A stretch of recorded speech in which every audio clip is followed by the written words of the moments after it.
2029 चुनाव से पहले डिलिमिटेशन की तैयारी है, ये बड़ी खबर आ रही है। सूत्रों के हवाले से जानकारी है कि सरकार फिर ला सकती है डिलिमिटेशन बिल। सूत्र कह रहे हैं कि टीएमसी और डीएमके से सरकार की बातचीत जारी है।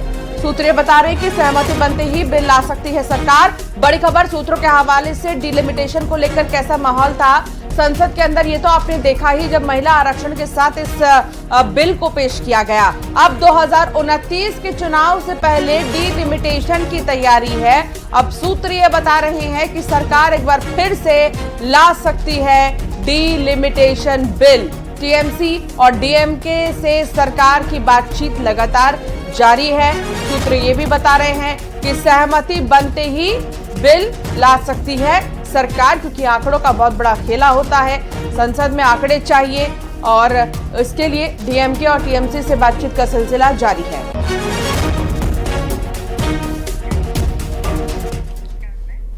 बीजेपी की केंद्रीय चुनाव समिति ने राज्यसभा चुनाव के लिए अपने उम्मीदवारों की सूची जारी कर दी है। मध्य प्रदेश की 2 राज्यसभा सीटों से बीजेपी ने तरुण चुग और रजनीश अग्रवाल को उम्मीदवार बनाया है। जारी सूची के मुताबिक मध्य प्रदेश की राज्यसभा सीटों के लिए पार्टी ने राष्ट्रीय स्तर के नेता तरुण चुग और संगठन से जुड़े वरिष्ठ नेता रजनीश अग्रवाल पर भरोसा जताया है। दोनों ही उम्मीदवार अब राज्यसभा चुनाव में बीजेपी के अधिकृत प्रत्याशी होंगे। कांग्रेस ने एमपी में मंदसौर लोकसभा क्षेत्र से पूर्व सांसद मीनाक्षी नटराजन को मैदान में उतारा है।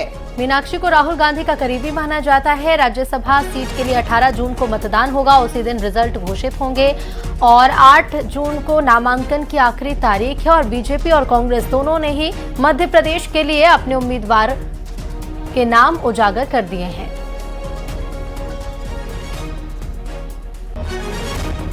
मंदसौर की पूर्व सांसद है मीनाक्षी नटराजन, जिन्हें कांग्रेस ने अपना उम्मीदवार राज्यसभा के लिए चुना है।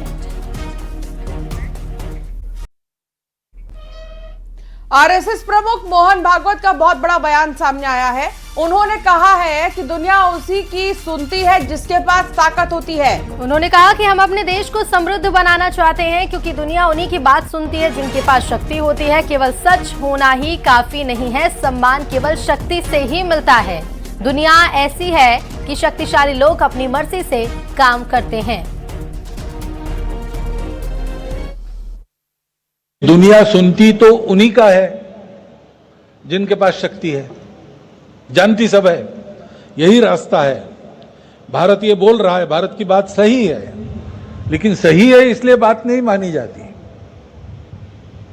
लाठी है इसलिए बात मानी जाती है। ये दुनिया ऐसी है। हम देखते हैं बल संपन्न लोग अपनी मनमानी करते हैं, जिनमें बल नहीं है वो नीचे मुंडी डाल के उनको मानना पड़ता है। चाहे तो किसी देश को एकदम हथिया लो, चाहे तो किसी पर बम डाल दो। ट्रंप ने पीएम मोदी को अच्छा दोस्त बताया है। ट्रंप ने कहा कि पीएम मोदी मेरे अच्छे दोस्त हैं। उन्होंने कहा कि भारत के साथ जल्द व्यापार समझौता होगा। अब डोनाल्ड ट्रंप जो है प्रधानमंत्री नरेंद्र मोदी को बहुत अच्छा दोस्त बता रहे हैं। पहली चीज तो डोनाल्ड ट्रंप कई सारे देशों के जो प्रमुख हैं उनसे लगातार बातचीत में है और सबकी तरफ से एक ही दबाव है कि इस युद्ध, ईरान और यूएस के इस युद्ध को जल्द से जल्द खत्म किया जाए, समझौते पर एक बात बने। ट्रंप भले ही ये दावा कर रहे हैं कि सभी कुछ ठीक है, लेकिन अगले ही पल में ईरान ये बता देता है कि कुछ भी ठीक नहीं है। इस बीच डोनाल्ड ट्रंप ने पीएम मोदी को अच्छा दोस्त बताया है। ट्रंप ने कहा है कि पीएम मोदी मेरे बहुत अच्छे दोस्त हैं और भारत के साथ जल्द व्यापार समझौता होगा।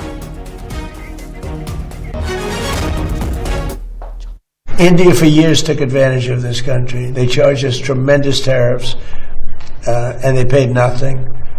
They wouldn't let Harley, as an example, in the past, they wouldn't let Harley Davidson sell its motor. They would charge 200% tariff.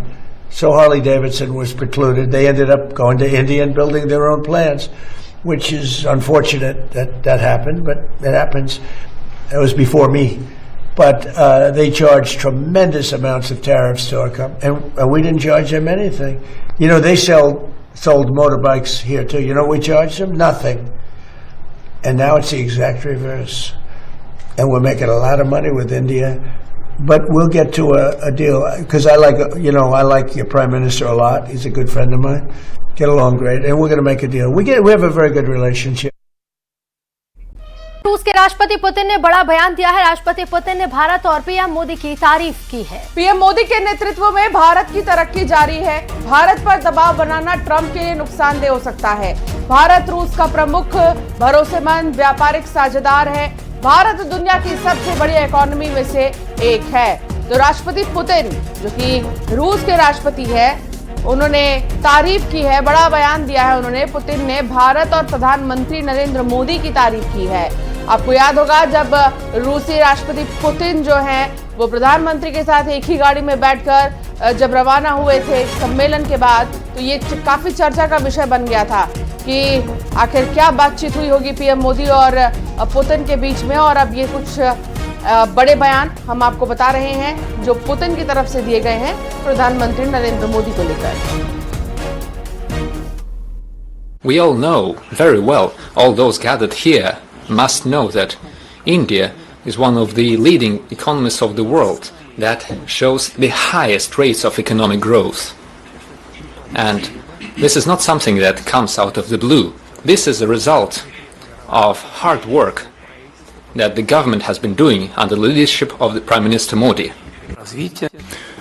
Because these rates of development have been demonstrated by India, while plans and strategies are implemented, formulated by Modi as the head of the government of the Republic of India. और उज्जैन में बाबा महाकाल की भस्म आरती की गई, जिसमें बड़ी संख्या में श्रद्धालु शामिल हुए। चलिए आप भी उज्जैन और बाबा महाकाल के दर्शन कीजिए। घर बैठे बाबा महाकाल की इस भस्म आरती से लेकर मंगला आरती तक के दर्शन कीजिए। दिव्य और भव्य दरबार, दुनिया भर से श्रद्धालु यहाँ पर पहुँचते हैं बाबा महाकाल के दरबार में और यहाँ पर हाजिरी लगाते हैं, उनके आशीर्वाद लेते हैं।